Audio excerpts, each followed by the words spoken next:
অতি সম্প্রতি Times of ইন্ডিয়াতে একটি সাক্ষাৎকারে আমি বলেছি যে আমি আর কনসার্টে গান গাইব না। এই নিয়ে কিছু কথা উঠেছে। এরকম কথা কিন্তু আমি আগেও বলেছি, অর্থাৎ আমি অনেক আগেই বলেছি, এবং গত এক বছরের ওপর হয়ে গেল আমি কোনো বড় অনুষ্ঠান করিনি। আমি আর বড় অনুষ্ঠান যেমন কলামন্দিরে করতাম বছরে একবার, আমার বন্ধুরা অর্গানাইজ করতেন এবং আমি নাম দিয়েছিলাম বাপের বাৎসরিক, ওরম অনুষ্ঠান আর করবো না। গান বাজনা করতে জনসমক্ষে আর ভালো লাগে না। আমি সিঙ্গার নই, গায়ক নই। এমনকি যদি শুধু গায়কও হতাম, আমি একজন মিউজিশিয়ান, কিন্তু শুধু যদি গায়কও হতাম, আমি কি চাইতাম? শুধু লোকে আমার মুখে আমার কিছু অতি পরিচিত গান শুনবে এবং খুশি হবে। আমি গলাটাকে কিভাবে ব্যবহার করছি, গলা দিয়ে কি করছি না করছি, সেজন্য একটা তারিফও পাবো না। আজ এত বছর হয়ে গেল আমি সম্ভবত উপমহাদেশের একমাত্র নাগরিক শিল্পী যে কিনা একাই গান বাজনা পরিবেশন করে। দ্বিতীয় কোনো শিল্পী সচরাচর থাকেন না। আমার ক্ষেত্রে আমার গত 19-20 বছরে বোধহয় 3-4 বার আমি অন্য একজন শিল্পী আমার সঙ্গে বাজিয়েছেন বা সঙ্গে নিয়েছি। সেটা নিতান্তই পরীক্ষামূলকভাবে বা কোনো বিশেষ উপলক্ষে আমার সঙ্গে কেউ একটা বাজিয়েছেন বা গেয়েছেন। আমি একাই বাজিয়েও থাকি। এই যে আমি পিয়ানো বাজাই, বিয়ের আগে ইলেকট্রনিক কিবোর্ডস বাজাতাম, গিটার আমি খুব ভালো বাজাই না, কিন্তু যেটুকু বাজাই, পিয়ানো বাজাই, তা দিয়েও কিন্তু আমি নিজেকে অভিব্যক্ত করি, এক্সপ্রেস করি, সেখানেও আমি সৃষ্টি করি। আমি গলা দিয়েও সৃষ্টি করি, শুধু কিছু পরিচিত গান গাই না। তেমনি আমার দুটো হাত, তারাও কিন্তু তাদের মতো করে অভিব্যক্ত করে, আমার মাথা অভিব্যক্ত করে নিজেকে। আজ পর্যন্ত আমি যা বাজালাম, যে সঙ্গীত করলাম, তার জন্য কোনো তারিফ আমি পাইনি।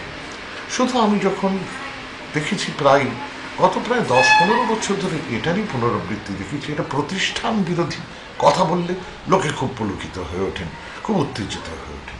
হয়তো CPIM এর বিরুদ্ধে একটা কথা বললাম, বা ইদানিংকালে হয়তো কেউ কেউ অপেক্ষা করেন বা অনেকে যে আমি মমতা বন্দ্যোপাধ্যায়ের বিরুদ্ধে একটা কিছু বলবো, TMCর বিরুদ্ধে, অমনি সবাই হাততালি দেবে। বা মাওবাদীদের পক্ষে যেন একটা কথা বললাম, অমনি সকলে খুব উত্তেজিত হয়ে উঠলেন। এরকম একটা ব্যাপার, মানে খুব ছেঁদো ব্যাপার, যার সঙ্গে সঙ্গীতের সম্পর্ক নেই। সঙ্গীত নিজেকে অভিব্যক্ত করেছে নানানভাবে, তার মধ্যে পলিটিক্স এসছে, তার মধ্যে নানান চিন্তা এসছে যুগ যুগ ধরে। আমি প্রথম লোক নই। কাজে এমন নয় যে আমি একমাত্র কিছু পলিটিক্যাল আমার চিন্তা ভাবনা বা কোনো বিষয় বা কোনো যুগ মুহূর্তকে ধারণ করার চেষ্টা করছি, কিন্তু আমি খেয়াল করেছি যে সঙ্গীত আর লোকে শুনছে না। এই সাক্ষাৎকারটিতে যিনি সাক্ষাৎকার নিয়েছেন, তিনি যেটা লিখেছেন, একটি শব্দ বাদ দিয়েছেন। আমি বলিনি কিন্তু যে the bongs are not listening. আমি বলেছি Bengalis are not listening, they are not listening to the music I am making. আমার দুটো হাত, with my 2 hands, with my voice, the music that I am making. ধরুন একটা গানের ইন্টারলিউড বাজাচ্ছি, বা তার আগে একটা প্রিলিউড বাজালাম, বা সঙ্গে কিছু বাজালাম, বা গিটারে বা গলা দিয়ে কিছু করলাম, একটা তারিফ পেলাম না কেউ কোনোদিন একটা বলো না আহা, আহা কথাটা শুনলাম না কোনোদিন। আমরা উপমহাদেশের সঙ্গীত শিল্পীরা আমরা নগদ বিদায় বিশ্বাসী, যে আমি করবো টাকা না। কত টাকা পেয়েছি আমি জীবনে? হ্যাঁ, গত 12-13 বছরের ওপর হয়ে গেল তো আমি তো গান আমার পেশা নয়।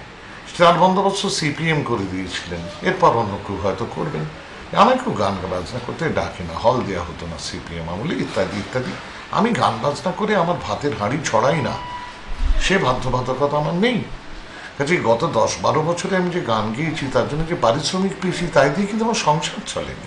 কেমন যে এটা করছে কেন? আমাদের নগদ বিদায়, আমাদের উপমহাদেশের শিল্পীরা শুধুমাত্র কিন্তু যে নগদ টাকা পাবো তা না, তারিফ পাবো।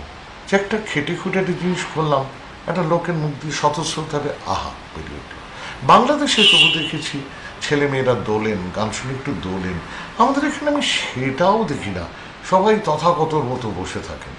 দেখুন, আমাকে আপনারা কি বলবেন না বললেন আমি জানি না, আমাকে যা আসে না। আমার নামে খিস্তি করে করে মানুষ আর কিছু রাখেনি বাঙালিরা। And Bengalis I don't see anymore, I see bongs. Bengalis I saw when I was very young, when I was a child, when I was an adolescent, I saw Bengalis. And over the last 30 years I've seen mostly bongs. Okay? Now, বাঙালি কোথায়? বং দেখি তো, বাঙালি কোথায়? কাজে কে আমার আর একটা হচ্ছে ওই rock ব্যান্ডের স্টাইলে হয়তো এইভাবে করছেন কিছু মনে করেন না, ভালোই করছেন, আনন্দ পাচ্ছেন, লাইটার জ্বালিয়ে এরম এরম করছেন। আর হাততালি, হল শুদ্ধ লোক হাততালি দিলে তার মানে কেউ শুনছে না।